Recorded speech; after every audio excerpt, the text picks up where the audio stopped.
नमस्कार दोस्तों।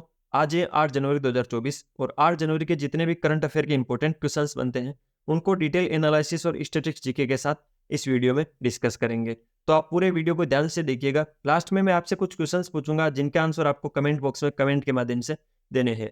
अगर आपको इस वीडियो की पीडीएफ चाहिए तो वो मिलेगी टेलीग्राम चैनल पे। टेलीग्राम चैनल ज्वाइन करने के लिए वीडियो के डिस्क्रिप्शन में टेलीग्राम चैनल की लिंक है, वहां से आप टेलीग्राम चैनल को ज्वाइन कर लीजिए। चलिए बिना किसी देरी के क्लास को शुरू करते हैं। पहला क्वेश्चन क्या है, जिनेवा में विश्व व्यापार संगठन के भारतीय राजदूत का नाम बताइए। तो जिनेवा के अंदर जो विश्व व्यापार संगठन है वहां पर भारतीय राजदूत के रूप में नई नियुक्ति किसकी हुई है? सेंथिल पांडियन सी की। सेंथिल पांडियन सी है वो विश्व व्यापार संगठन में भारतीय राजदूत के रूप में नियुक्त हुए हैं। ये उनकी फोटो है। पूरा मैटर क्या है समझते हैं। केंद्र सरकार ने अगले 3 वर्ष के लिए, लेकिन कब से? मार्च 2024 से इनका कार्यकाल शुरू होगा। तो केंद्र सरकार ने अगले 3 वर्ष के लिए सेंथिल पांडियन सी को जिनेवा में विश्व व्यापार संगठन का भारतीय राजदूत नियुक्त किया है। वे डब्ल्यूटीओ में वर्जेंद्र नवनीत की जगह लेंगे। अभी वर्जेंद्र नवनीत है, उनकी जगह मार्च 2024 के अंदर ज्वाइनिंग कौन लेंगे? तो वो लेंगे सेंथिल पांडियन सी। ठीक है, ये उत्तर प्रदेश के 2002 कैडर के आईपीएस अधिकारी, ध्यान रखना है। विश्व व्यापार संगठन क्या है उसके बारे में अपन थोड़ी चर्चाएं कर लेते हैं। विश्व व्यापार संगठन की स्थापना 1995 में हुई थी। मुख्यालय जिनेवा स्विट्जरलैंड में। मुख्यालय कहाँ पर है? जिनेवा स्विट्जरलैंड में है। महानिर्देशक कौन है? नगोजी ओंकोजो इवेला। नगोजी ओंकोजो इवेला है वो महानिर्देशक है विश्व व्यापार संगठन के, जिसकी स्थापना 1995 में जिनेवा स्विट्जरलैंड में हुई थी। जो विश्व व्यापार संगठन है उसका 13वां मंत्री स्तरीय सम्मेलन होने वाला है फरवरी 2024 के अंदर, यानी अगले महीने के अंदर विश्व व्यापार संगठन का 13वां मंत्री स्तरीय सम्मेलन होने वाला। कहां पर होगा वो? तो वो आबू धाबी के अंदर होगा। आबू धाबी क्या है? यूएई की राजधानी है आबू धाबी। वहां पर 13वां मंत्री स्तरीय सम्मेलन होगा फरवरी 2024 के अंदर, यानी अगले महीने के अंदर विश्व व्यापार संगठन का। तो यूएई के बारे में अपन कुछ फैक्ट जान लेते हैं। यूएई क्या है? तो यूएई की फुल फॉर्म है संयुक्त अरब अमीरात, जो कि मध्य पूर्व एशिया में स्थित है। ठीक है, एशिया में, मध्य पूर्व एशिया के अंदर स्थित है। ये वर्ल्ड का मैप है। यहाँ पर आपको सारी चीजें ध्यान होनी चाहिए अलग से। अगर आप वर्ल्ड ज्योग्राफी पढ़ रहे हो तो सबसे पहले आपको मैप आना चाहिए। मैप के अंदर कौन सा महाद्वीप कहाँ पर है सबसे पहले वो पता होना चाहिए। यहाँ पर एशिया महाद्वीप है, यहाँ पर अफ्रीका महाद्वीप है, यहाँ उत्तरी अमेरिका, दक्षिणी अमेरिका, ऑस्ट्रेलिया हो गया, यूरोप महाद्वीप हो गया। तो आपको ये चीजें ध्यान रखनी है। तो मध्य पूर्व एशिया हो गया, यहाँ पर है ये मध्य पूर्व एशिया, लगभग यहाँ पर है। इस प्रकार का मैप है। किसका है? यूएई का है, संयुक्त अरब अमीरात का है। ठीक है, जहां पर 13वीं मंत्री स्तरीय सम्मेलन होगी विश्व व्यापार संगठन की अगले महीने 2024 के अंदर, फरवरी 2024 के अंदर। ठीक है, संयुक्त अरब अमीरात देश की राजधानी कहां पर है? आबू धाबी के अंदर है। आधिकारिक भाषा कौन सी है? तो अरबी है। आधिकारिक मुद्रा कौन सी है? संयुक्त अरब अमीरात दिरहम यूएई की आधिकारिक मुद्रा है, जैसे भारत की रुपया है उसी प्रकार। संयुक्त अरब अमीरात यूएई के राष्ट्रपति कौन है? शेख मोहम्मद बिन जायद अल नहयान। ये पूरा एक ही व्यक्ति का नाम है, शेख मोहम्मद बिन जायद अल नहयान संयुक्त अरब अमीरात के राष्ट्रपति हैं। यूएई की आधिकारिक मुद्रा दिरहम है, आधिकारिक भाषा अरबी है, राजधानी आबू धाबी के अंदर है। ये मैप है, मध्य एशिया के अंदर, मध्य पूर्वी एशिया के अंदर स्थित है ये देश। और यहाँ पर 13वां मंत्री स्तरीय सम्मेलन होने वाला फरवरी 2024 के अंदर विश्व व्यापार संगठन का। विश्व व्यापार संगठन की स्थापना 1995 में जिनेवा स्विट्जरलैंड में हुई थी। महानिर्देशक है नगोजी ओंकोजो इवेला। ठीक है, और भारत के नए राजदूत के रूप में कौन नियुक्त हुए वहां पर विश्व व्यापार संगठन में? तो सेंथिल पांडियन सी। पूरे मैटर को मैंने 2 बार आपको रिवाइज करके बता दिया है। अगले क्वेश्चन पे चलते हैं। आदित्य L1 अंतरिक्ष में किस जगह पहुंचा जहां से वे एक अदृश्य केंद्र की परिक्रमा कर रहा है, एक होलो ऑर्बिट की परिक्रमा कर रहा है? तो कहां पर पहुंचा है? लेग्रेज पॉइंट 1 पर पहुंचा है, जिसको L1 भी बोलते हैं। तो आपके कंफ्यूजन हो गया होगा, सर ये आदित्य L1 मिशन क्या है, लेग्रेज पॉइंट क्या है? तो अपन उस सब चीजों को समझेंगे अच्छे से। सबसे पहले आज इस फोटो को समझने की कोशिश कीजिए। यहाँ पर है सूर्य, यह है पृथ्वी, ये इनके बीच की दूरी है। यहाँ पर L1 अंकित कर रखा है। ये पृथ्वी से 1.5 मिलियन किलोमीटर की दूरी पर एक पॉइंट है L1। ठीक है, यहाँ पर पहुंचा अपना आदित्य L1। ठीक है, यहाँ पर उनको पहुंचना था, निश्चित स्थान पर ये पहुंच गया है। अब पूरे मैटर को लेग्रेज पॉइंट क्या पहले वो समझते हैं, उसके बाद में आदित्य L1 के बारे में जानते हैं।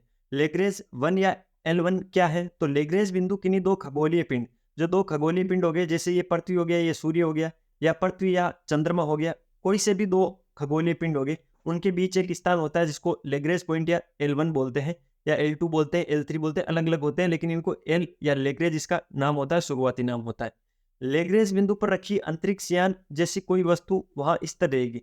लेग्रेज पॉइंट पर अगर किसी चीज को रख दिया जाए तो वहां पर वो स्थिर रहेगी, चाहे वो अंतरिक्ष यान हो या कोई भी वस्तु हो, वहां पर स्थिर रहेगी, क्योंकि ये दोनों पिंडों के समान रूप से खींचने के अधीन होता है।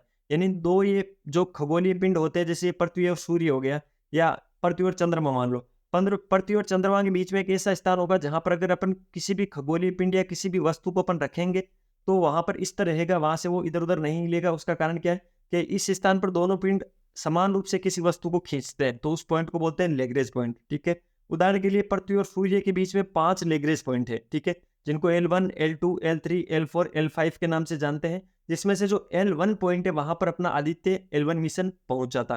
तो आप अच्छे से समझ गए लेग्रेज पॉइंट किसको बोलते हैं। ठीक है, ये यहाँ पर L1 पॉइंट है। ठीक है, तो लेग्रेज पॉइंट मोटा मोटी भाषा में लेग्रेज पॉइंट उसी को बोलते हैं, दो खगोलीय पिंडों के बीच में एक ऐसा स्थान होता है जहां पर कोई भी वस्तु या अंतरिक्ष यान स्थिर रहता है, क्योंकि वहां पर दोनों पिंड समान रूप से किसी वस्तु को खींचते हैं, तो उसको लेग्रेज पॉइंट बोलते हैं।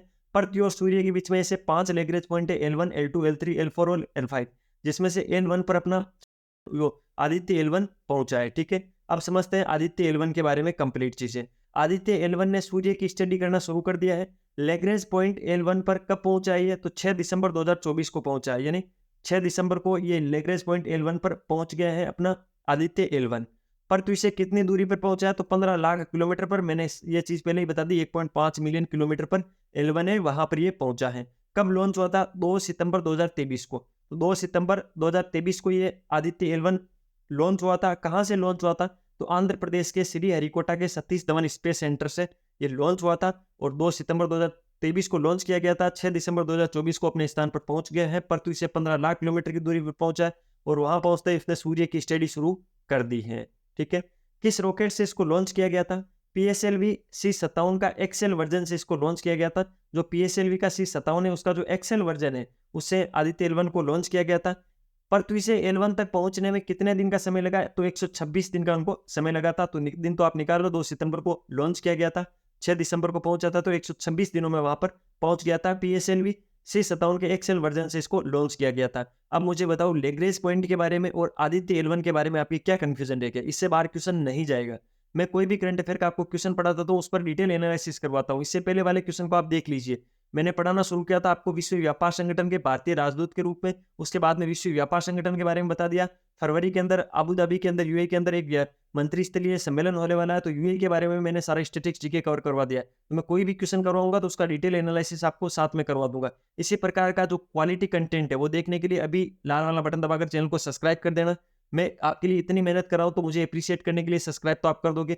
वीडियो को लाइक कर दिया करो जिससे मुझे मोटिवेशन मिलता है। बेल वाला आइकन प्रेस कर लिया करो जिससे आपको प्रतिदिन सुबह 6 बजे करंट अफेयर के क्लास का नोटिफिकेशन मिल जाएगा। और पीडीएफ चाहिए तो टेलीग्राम चैनल ज्वाइन कर लेना। ठीक है, इस वीडियो के अंदर आप अच्छे से लाइक करोगे, अच्छे से कमेंट करोगे तो अगली सुबह मैं और अच्छा कंटेंट देने की कोशिश करूंगा। सीधी सी बात है, जब किसी चीज में रिजल्ट अच्छा मिलता है तो अपन उसमें और ज्यादा कोशिश करते हैं। अगला क्वेश्चन क्या है, हाल ही में केन्याई एथलीट बीट्रा इस चेबेट ने कितने किलोमीटर की दौड़ में एक नया विश्व रिकॉर्ड दर्ज किया है। तो केन्याई जो एथलीट बीट्रा इस चेबेट है उसने 5 किलोमीटर की दौड़ के अंदर विश्व रिकॉर्ड दर्ज किया है। पूरा मैटर क्या है डिटेल एनालिसिस से समझते हैं। इससे पहले ये जो फोटो है ये है बीट्रा इस चेबेट की, जो कि केन्या की एक दावक है। ठीक है, इन्होंने 5 किलोमीटर की रेस में एक नया विश्व रिकॉर्ड दर्ज किया है। पूरा मैटर क्या है, केन्या की बीट्रा इस चेबेट ने महिलाओं के 5 किलोमीटर दौड़ का विश्व रिकॉर्ड तोड़ दिया है।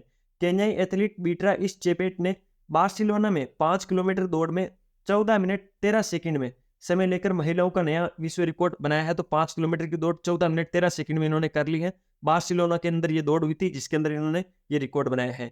चेबेट के प्रदर्शन से 14 मिनट 19 सेकंड के मिश्रित दौड़ रिकॉर्ड को भी बेहतर बनाया है, जो इससे पहले इथोपियाई धावक एंजेगायोहु ताये द्वारा निर्धारित किया गया था। जो एंजेगायोहु ताये हैं उन्होंने 14 मिनट 19 सेकंड के अंदर 5 किलोमीटर की दौड़ कर रखी थी, जिसको 14 मिनट 13 सेकंड के अंदर कर दिया है बीट्रा इस चेबेट के द्वारा। तो इन्होंने ये विश्व रिकॉर्ड बना लिया है।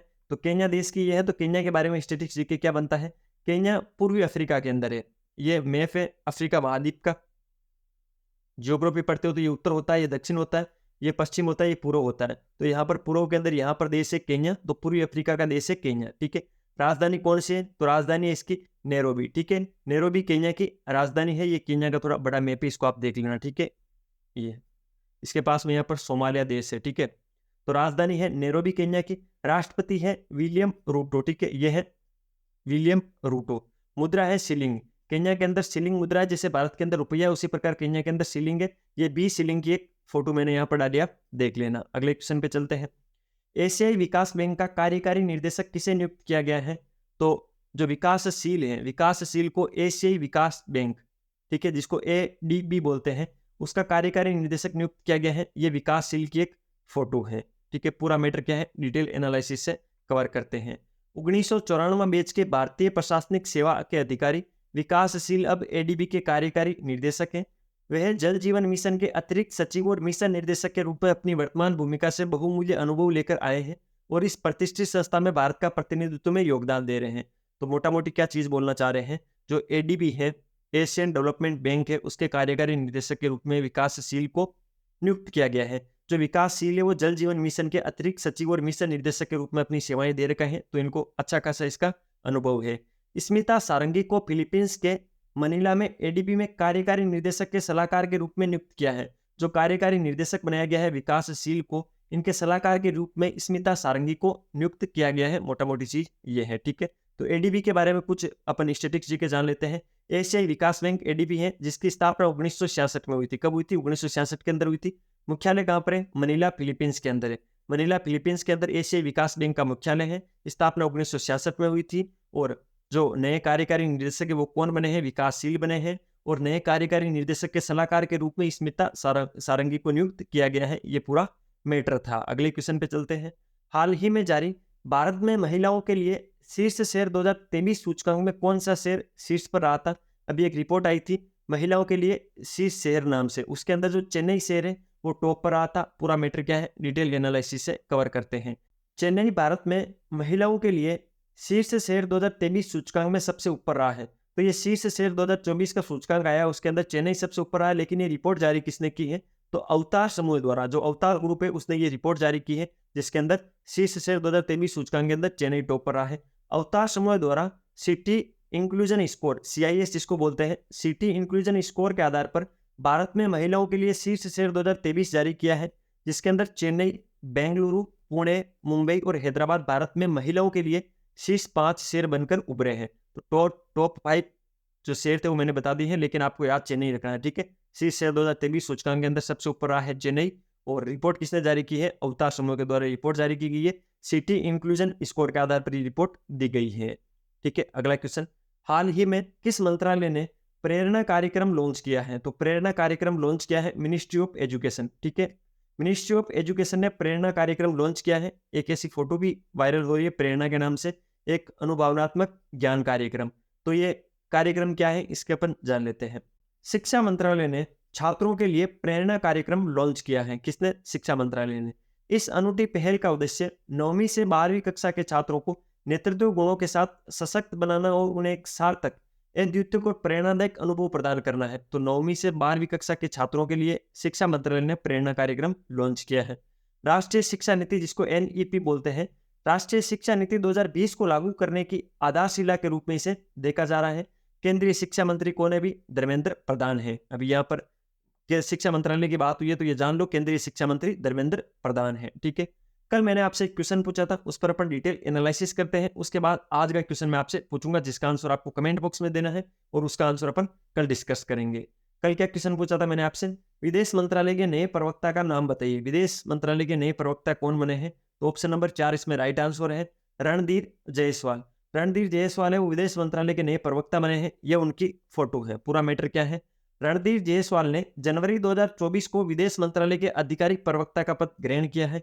इन्होंने अरिदम बागची का स्थान लिया है, जिन्हें जिनेवा में संयुक्त राष्ट्र और अन्य अंतर्राष्ट्रीय संगठनों में भारत के स्थायी प्रतिनिधि के रूप में नियुक्त किया गया है।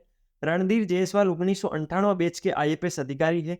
वे इससे पहले न्यूयॉर्क में भारत के महावाणिज्यिक दूत के रूप में कार्यरत थे। ठीक है, तो जनवरी 2024 के अंदर विदेश मंत्रालय के आधिकारिक प्रवक्ता के रूप में रणधीर जायसवाल ने पद ग्रहण किया है। इससे पहले अरिदम बागची थे। ठीक है, और रणधीर जायसवाल 1998 बैच के IAS अधिकारी हैं और इससे पहले वो न्यूयॉर्क में भारत के महावाणिज्यिक दूत के रूप में कार्य कर चुके हैं। ठीक है, आज का क्वेश्चन क्या है?